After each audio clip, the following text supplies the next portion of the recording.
Oxirigacha ko'ramiz va sahraning tugmasini bosib qo'yamiz va tanishlarga jo'natib qo'yinglar. Inshaalloh manfaatli bo'ladi. Ko'pchilik so'raydi, anti-stress nima? Nima bo'lyapti gullarimga? Qaranglar. Anti-stress, Epin Extra.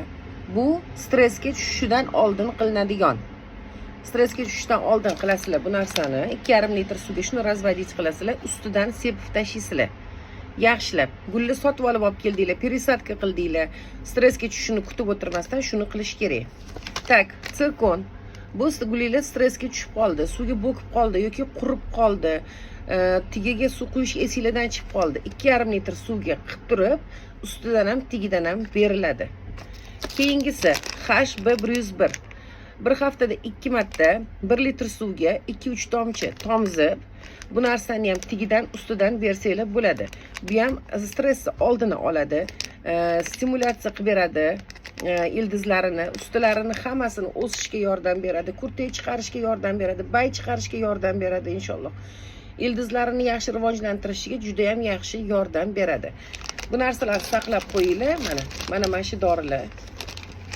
Oddiy mana shu dorilar. Birinchi qiladigan ishinglar, gul sotib olganingizda ham, gulni пересадка qilganingizda ham, gulni yo'dan bu yoqqa ko'chirganingizda ham, hattoki jab bo'lmaganda bir haftada bir marta foydalaninglar mana shulardan. Gulni chunki olamiz, qo'yamiz, mana shunaqada ham gullar stressga uchrashi mumkin.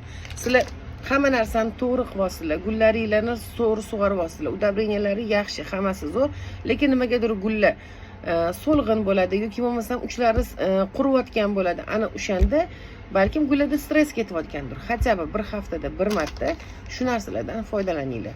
Yana aytaman, stressdan oldin, stress bo'lganda va undan keyin ham stressni oladi, ham davolashga yordam beradi. Hammasini bitta stressni olishga emas, bular hammasi o'sishiga, rivojlanishiga, ildiz otishiga hammasi yordam beradi.